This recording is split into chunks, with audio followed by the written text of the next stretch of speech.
So, tensions are rising between Israel and Hezbollah, as everyone's aware. We've all known about the war in Gaza and everything that's been happening with that. I really didn't want to make too many videos talking about foreign conflicts that I honestly don't fucking understand.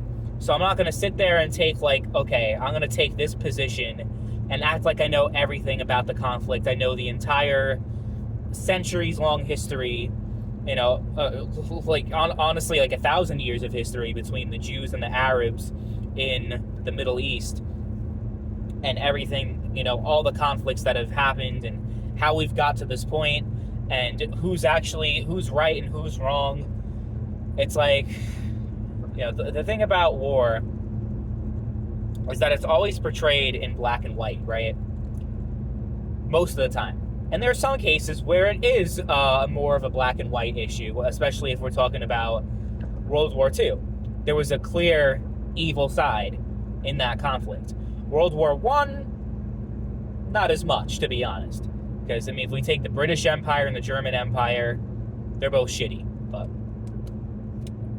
with Israel and Palestine, you can argue that one side may be more evil or less good than the other, but it doesn't change the fact that no side is perfect, and both sides have a lot of fucked up shit going on, if we're going to be honest about that. So with Hezbollah and Israel, I'm going to be honest, would I rather live in Lebanon or would I rather live in Israel? I'd rather live in Israel. But if you're an Arab, it's a lot more complicated than that. Because, they talk about Arabs having full citizenship and Muslims having equal protection under the law. But the actual treatment of them in Israel itself is less than ideal. We'll just say that. War is just a devastating thing. And I'll never understand war. And why people just feel like needlessly killing others for the sake of power, I don't know what... I really don't... I can't put it in my head as to why it would be necessary to just kill so many people. And if you kill civilians, well, it's just collateral damage. It just happens. It is what it is. So, yeah, I'm not going to pretend like I know everything about this shit. So it's kind of well, what's the point of making a video? I guess, well, that is the point, is to just admit. Because everyone on my Facebook, all of my Facebook friends, well, maybe not all of them, but a good amount of them are posting about the conflict in Israel, especially with the Palestinians, and most of them, obviously, since most people my age have a left-leaning ideology, they're all talking about being pro-Palestine, sometimes being pro-Hamas. I've seen a lot of that shit too, which is kind of troubling because Hamas. They're some pretty barbaric people. I'm just gonna say that. They don't think the same way that any rational person would think. I'll put it that way. Seeing a lot of pro-Hamas posts, and then there's some people who are pro-Israel too. A lot of people, especially because I grew up knowing a lot of Jewish people, and I'd say most of them are talking about how they stand with Israel, they support Israel, and now we got two wars on two different fronts, for the Israelis. And it might get to the point where Israel might start to get a little bit overwhelmed, and, it does interest us because Israel is one of the countries that we're giving the most money to and the most military support. Will it come to a point where we're going to send troops? It's possible. Honestly, I don't think there's an appetite for war almost anywhere right now. I would say maybe if London was invaded by Russia or some shit, or some other country that China, I don't know, not that they would invade the UK, but the UK is a country that maybe France, countries like that, they're the only countries where people will be we have to step in, because they're considered our top allies, historically, they've been our closest allies almost since the inception of the United States. The British, it was a little rocky relationship from the beginning, but I'd say up until the late 19th, since the mid to late 19th century, we've been pretty close allies with them. So, you know, name any other country on Earth, though, like any country in South America, even Mexico, you know, like the general population would not support us, like, going to war and put American troops on the line to defend these countries. Ukraine is different because, you know, we're talking about sending weapons, and we send them rockets, and we send them, like, pretty much everything. We do everything we do for them aside from sending ground troops. And even though there's, like, almost, like, universal, maybe not universal, because there's a lot of people like that. You see a lot of anti-Ukraine sentiment on the internet and pro-Russian. But the majority opinion, like, I would say, like, I'd be confident in saying that at least 70% of the population, maybe even more, would say that they do not support the Russian invasion of the Ukraine. And they support, at least in some fashion, giving military support, aid to the Ukraine.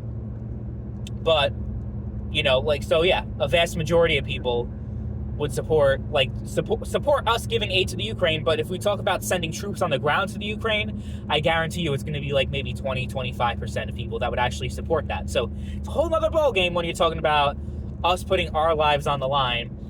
And I don't know if it would necessarily help. You know, like, I mean, with Israel at least. I mean, I guess if it's to the point where we're, like, pretty sure that Israel is going to fall if we don't step in, then it's going to fucking happen, because Israel is, like, considered, like, you know, untouchable pretty much. So if it gets to that point, I don't know if it will, but I don't know if Israel's ever had to fight war on two different fronts at the same time. I'm not sure how it's going to play out. And then if Iran's going to step in and do their thing, and, you know, like, if there's any likely conflict to lead to World War III, this is the one right here. Because there's so many different actors at play right now. Because you have Russia, which is kind of, you know, on the pro-Palestine side. You have Iran, which is, like, fully, you know, anti-Israel, obviously. China backs Iran, so maybe they'll get involved in some capacity. Although they have a fairly decent relationship with Israel, actually. I don't know if they would be okay with a full annihilation of Israel that a lot of these Arab countries are going for. But, you know, America's going to get involved, obviously, on the Israel side. And then name, like, the allied countries, Canada, UK, Australia, you know, so that's a recipe for World War III. And then China, you know, in the chaos of all this, might be like, okay, now's the time. We're going to invade Taiwan. And then Russia's like, we're just going to go full all-out fucking war against the Ukraine. Just fucking annihilate them off the fucking map. Because, you know, America's too focused on the Middle East and everything else. Like, that sounds like World War III to me. Like, if it's likely to... if I'm not saying it's likely to happen, but I'm saying if it does happen, that seems like we're a lot closer to it than we ever have been since the end of World War II. Doesn't necessarily mean it could still probably only be like a 10% chance of World War III happening, or maybe even a 5% chance. It's still kind of scary, though, when you think about it. It really is. And even if it's not a world war, just the potential of us putting troops on the ground, not a fan. I don't like it. I'm going to be honest. I really don't. I don't like the whole idea of America being the world's policeman and us having to die. I mean, to be fair, not to be fair. I mean, it's never fair that, you know, soldiers get killed. But we're not at the point of conscription. We might get there at some point because they're struggling to find recruits for the, you know, just to keep themselves fully staffed. Or like, I mean, you guys know about the military struggling to find recruits. It's been a problem. And I turn 27 next year, so I think once you reach that age, you're not even considered to be conscripted at all, like for drafts or anything like that. So I'll be good. I'll be good no matter what. I doubt in the next year they're going to have mandatory drafts and shit like that. But what I was trying to say is, like, at least these people, like, they signed up voluntarily to serve in the military for whatever purpose that is. It's a lot different than being forced to join and being forced to be put in a war, like, you know, what happened with Vietnam. So I don't know. It's some scary shit. I think the world has never been a scarier place than it is currently right now. And I don't even necessarily, like, as a Trump voter, I don't even know if things would be, like, so drastically different.